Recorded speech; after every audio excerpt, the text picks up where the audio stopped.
Hi guys, nai-inlove na siya.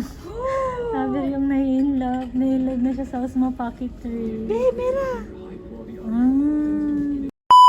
Hola mga sis! Itong vlog nga pala na to ay late upload na. Kasi ito yung vlog nung time na binili ko yung Osmo Pocket 3. Mas nauna ko ngang i-upload yung unboxing kaysa dito sa pagbili. Hindi ko na nga sana i-upload to kasi super late na, pero sayang naman. Nagpasama nga pala ako kay Jennifer kasi nakalib siya sa work niya dahil ikakasal nga siya. Tignan nyo naman siya at parang ang saya niya nung mga oras na yan. Ka na? Oh, ngayon lang nagpantalon niya ng ganyan. Oh.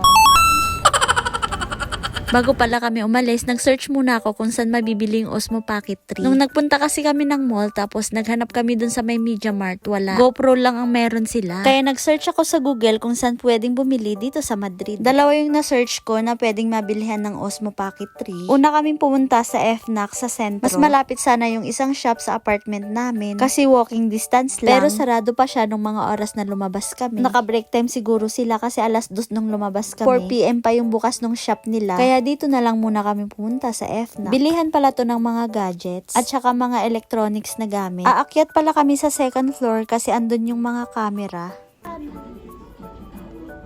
Hi guys, nai-inlove na siya.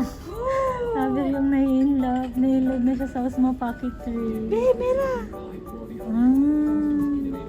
Hindi ko alam paano gamitin. Paano ka ba gamitin? No see. Hindi ko na alam din. Ay, kailangan ng SD card. Wala siyang SD. No, tingnan mo siya. Naikot talaga. Ito pala yung camera niya. Hi, camera. Itingit eh. Gagano na. Ay, ang ganda, babe. Sige nga, wait ka. Ang cameraman natin. Camera woman pala. Ay, kailangan niya ng SD card. Wala pa siya. Oh, hindi yan magano pag Pinaasa lang pala ako ng display nila kasi nung nagtanong na kami at sabi namin bibili kami ay wala pala silang stock. By next week pa daw sila magkakaroon ulit kasi naubusan nga daw kasi nga gawa ng maraming bumibili. Nagpunta din pala kami sa mall sa El Corte. Same lang din ang sinabi, out of stock daw ang Osmo Pocket 3. Kaya naman bumili na lang muna kami ng milk tea. Saka namin pupuntahan yung isang shop na malapit lang sa apartment namin. Fast forward na pala tayo, nandito na kami. Dito lang pala to sa Metro Alvarado, Calle de la Reina Mercedes 7. Bilihan talaga siya ng mga drones, camera, at saka mga gimbal. Kaya sobrang laki talaga ng tulong ng Google sa paghahanap ng mga lugar at saka mga bilihan. At hindi nga nagkamali ang Google kasi meron sila dito at ako'y masayang masaya. Lumayo pa kami, meron pala dito sa malapit lang. Look mga sis, ang dami na lang tinda dito, mga drones at saka mga camera. Medyo malayo siya kasi sa metro, parang nasa 8 to 10 minutes siya. Papasok siya, way siya ng papunta ng Nuevos Ministerios. Ito na nga siya at nabili ko na siya, babayaran ko na siya. 679 talaga yung price niya. Ganon din yung price niya sa FNAC at saka sa El Corte. Pero dito mismo sa shop niya, mas mura, 611 euro lang. At saka may free pa silang bag. las cositas. Ya, qué bien.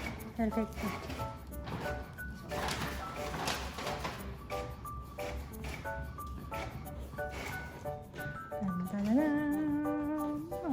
Qué mono. Ay, meron talagang magandang receipt. Siyempre. Vale, gracias.